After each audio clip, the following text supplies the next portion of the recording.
मेरा घर पे 1,35,000 का नोटिस आ चुका है। और ऐसा मैंने पहली बार मतलब इतने सालों में ऐसा केस देखा है। इतना शातिर गेम खेली गई है। यही मेरा घर है सर, देखिए दरवाजा भी टूट गया है सर। उतना मेरा औकात भी नहीं है सर जो मैं ये गाड़ी खरीद सकूं। कितनी बड़ी धमकी है यार, तुम्हारे घर बार बेच दिया जाएगा, है ना? मैं 200-300 रुपया दिन कमाने वाला आदमी हूँ, तो मैं कहाँ से 1,35,000 रुपया दूंगा। अगर 50,000 देना है तो घर की कुर्की, लेकिन अगर आपको 50,000 करोड़ देना है तो आप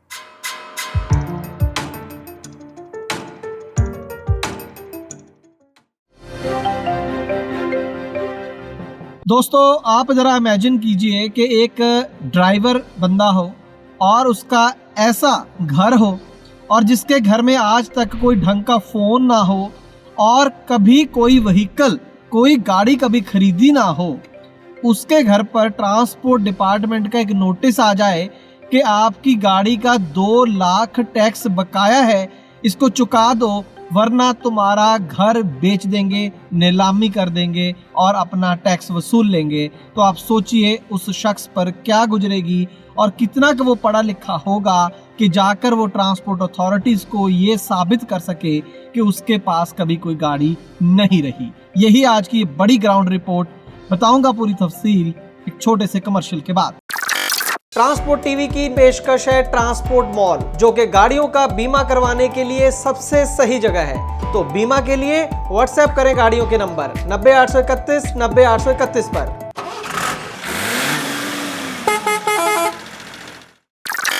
ट्रांसपोर्ट टीवी पर आपका स्वागत है दोस्तों, मैं हूं मनिंदर सिंह और आप देख रहे हैं ground report. Ranjit Kumar Yadav son of Motilal Yadav, district Kishanganj, Bihar, और गांव है सिम्मलबारी।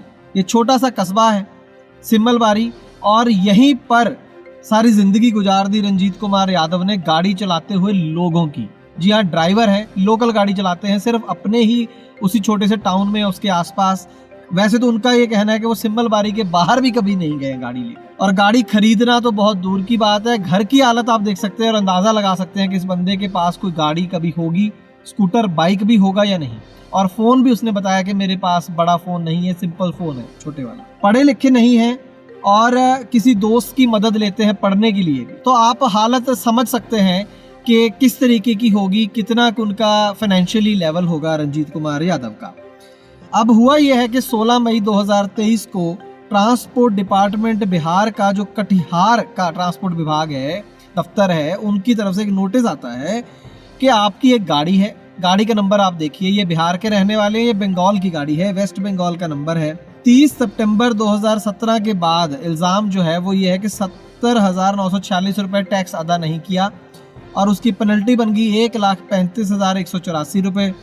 तो टोटल 2,05,000 रुपये बन गया, 2,06,130 रुपये बन गए।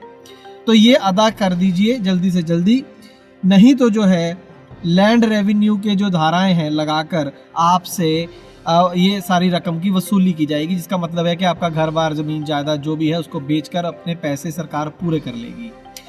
कई बार तो इस केस की तो चलो अलग बात है, हंसी आती है कि हज़ारों करोड़ रुपए के घपले, मतलब इतनी बड़ी रकमें जो आम इंसान ने कभी सोची नहीं, लिखनी नहीं आती, देखनी तो दूर की बात है। 70,000 करोड़, 10,000 करोड़, 9,000 करोड़ लेकर लोग, बड़े बड़े लोग यहाँ से भाग गए, कोई पूछने वाला नहीं, कोई उनको वापस लाने वाला नहीं। यहाँ पर देखो आप, मतलब गरीब आदमी 50,000, 2 लाख रुपए, मैं कह रहा हूँ कि इसने तो चलो देने ही नहीं है, देने भी हो तो कितनी बड़ी धमकी है यार, तुम्हारे घर बार बेच दिया जाएगा, है ना। मतलब कितनी सख्त लगता है बाहर से देखने वाले को, कितना सख्त सरकार है भाई, क्या देश चलाते होंगे। लेकिन अगर 50,000 देना है तो घर की कुर्की, लेकिन अगर आपको 50,000 करोड़ देना है तो आप ऐश करिए, आप बाहर जाइए, घूमिए, लंदन, इंग्लैंड, कहीं भी रहिए आप जाके, है ना। खैर वापस मुद्दे पर आते हैं। तो जब ये इन्होंने लेटर आया और पढ़ाया होगा अपने दोस्त मित्र को, तो नींद आनी कहाँ आएगी बंदे को। जिस बंदे के पास 10,000 कैश ना हो, उसको 2 लाख रुपए का सरकारी नोटिस और घर बेचने की उसको धमकी। तो ये अब मुसीबत गले जो पड़ी, अब इसके बाद इधर उधर हाथ पैर मार रहे हैं, कुछ हुआ नहीं। उसके बाद ट्रांसपोर्ट टीवी की टीम के पास ये केस आया, तो हमने इसके ऊपर जांच पड़ताल करी, जो इसमें चीज़ें निकल के आई। तो ये इसका ऑब्वियसली फर्स्ट ओनर तो नहीं है। पहले ये जो दिख रहा है कागज़ों में कि ये दिख रहा है कि ये गाड़ी जो है 15/11/2012 के बाद इसकी फिटनेस नहीं हुई है और 2017 के बाद इसका टैक्स नहीं भरा गया। ये आरटीओ साहिबगंज में रजिस्टर है गाड़ी, और वहाँ से इस गाड़ी का एनओसी जारी कर दिया गया 2012 में डीटीओ कटिहार बिहार जिला में, और इस बंदे के नाम पर रंजीत कुमार यादव। और उसके बाद 2012 के बाद इसकी फिटनेस नहीं हुई और 17 के बाद इसका टैक्स नहीं भरा गया, और ये इल्ज़ाम है। लेकिन देखने वाली बात है कि गाड़ी इसके नाम पर रजिस्टर नहीं हुई है, नहीं तो बिहार का नंबर लगा होता। अगर बंगाल का नंबर है तो इसका मतलब सिर्फ एनओसी जारी हुई, रजिस्टर नहीं हुई। तो उस केस में भी इसके नाम पर टैक्स कैसे बना, एक तो ये बात समझ में नहीं आई। दूसरी बात, अब ये कैसे साबित किया जाए कि ये गाड़ी इसके पास कभी थी नहीं। मान लो आपको कभी आकर कोई बंदा बोले कि ये एक गाड़ी है 50 लाख रुपए की, साबित करो ये तुम्हारी नहीं है। कितना मुश्किल काम है ये। खैर, इसके बाद ट्रांसपोर्ट टीवी की टीम ने डीटीओ कटिहार से बात करी, बाल मुकुंद प्रसाद उनका नाम है। पहले तो वो नहीं माने, उनका कहना था कि नहीं, नोटिस जो है वो सही जारी किए गए हैं, बहुत से लोगों को भेजे गए हैं, किसका केस है बताइए, पूरी तफसील हमने दी, वीडियोस भेजे, उसके घर की फ़ोटोज़ भेजी हमने, बताया कि 300 रुपये दिहाड़ी पे काम करता है, महीने का 7,000 रुपये मैक्सिमम उसको बनता है, क्योंकि हर रोज़ काम भी नहीं मिलता। तो उस बंदे को आप कह रहे हो कि उसके पास गाड़ी है और 2012 से उसके पास गाड़ी है, 17 से टैक्स नहीं भरा, तो ज़रूर कहीं ना कहीं गलती हुई है। तो डीटीओ साहब ने ज़रूर इसके हमारे फ़ोन पर चेक करा। ये तो उन्होंने माना कि नोटिस सही है, मतलब एक ये भी हो सकता था कि किसी और रंजीत कुमार को भेजना था, इसको भेज दिया। उन्होंने बोला नहीं, वो तो बिल्कुल सही भेजा है हमने, हमारे रिकॉर्ड में गाड़ी इन्हीं के पास है और टैक्स इन्हीं से बनता है। लेकिन ये चेक ज़रूर करेंगे कि अगर इनके पास गाड़ी थी ही नहीं तब ये मालिक कैसे बन गए। तो इस बात पर उन्होंने हमें आश्वासन दिया है कि वो चेक करेंगे। मेरी उनको राय ये है कि आप, सिंपल सा तरीका है, इसमें कोई दिक्कत ही नहीं होनी चाहिए। आप एक काम करो, वेस्ट बंगाल में चेक करो कि ये गाड़ी किसके नाम से थी। अब ये बंदा तो बेचारा चेक नहीं कर सकता, डीटीओ साहब खुद कर सकते हैं। एक चिट्ठी पत्र या फ़ोन कॉल पर भी चेक किया जा सकता है कि बंगाल का वो कौन सा बंदा है जिसने इनको गाड़ी बेची। तो दावा तो यही किया जा रहा है ना कि 2012 के बाद बेची, तो किसने बेची, बस ये चेक कर लो। उस बंदे को पकड़ो, उससे ये पूछो कि भाई तू बस ये साबित कर दे कि तूने कब और कहां पर ये गाड़ी रंजीत कुमार को बेची। क्योंकि अगर बेची होगी तो कुछ लिखित पढ़त होगी, कोई एग्रीमेंट टू सेल बना होगा, किसी फॉर्म पे साइन होंगे, कोई कैश दिया होगा, किसी खाते में पैसे डाले होंगे, कुछ तो होगा, है ना। ऐसे कैसे मतलब हो गया, डील हो गई और ये बंदा जानता भी नहीं। तो बस उसी बंदे को जांच पड़ताल कर लीजिए और दूध का दूध और पानी का पानी हो जाएगा। मेरे हिसाब से हुआ क्या है दोस्तों, ये बहुत बड़ी एक जालसाजी करी गई और ऐसा मैंने पहली बार, मतलब इतने सालों में ऐसा केस देखा है, इतना शातिर गेम खेली गई है।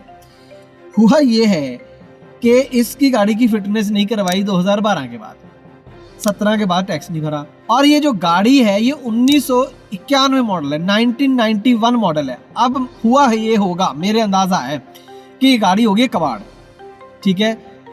गाड़ी कबाड़ के बाद भी एक पंगा ये होता है कि अगर आप गाड़ी कबाड़ भी कर देंगे, सरकार का अगर टैक्स बकाया है वो आपको देना पड़ेगा। अब चाल ये चली गई उससे बचने के लिए कि गाड़ी बैक डेट में किसी और के नाम ट्रांसफर कर दो, एनओसी जारी कर दो कि गाड़ी तो बेच दी थी 2000, और 12 ही क्यों चुना गया, क्योंकि 12 के बाद गाड़ी की फिटनेस नहीं करवाई, उसका भी फाइन पड़ा होगा।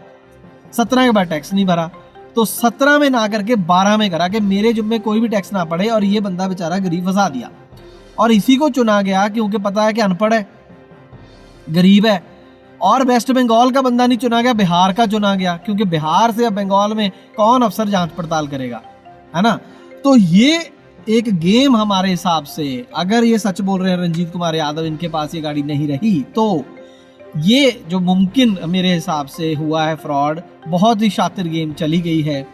और अगर जड़ में जाएंगे तो फिर भ्रष्टाचार ही होगा, क्योंकि किसी अफसर ने ही करा होगा, किसी क्लर्क ने ही ये काम करा होगा ना। किसी के सोचने से तो अपने आप तो नहीं हो गया, एनओसी किसी ने तो बनवाई होगी।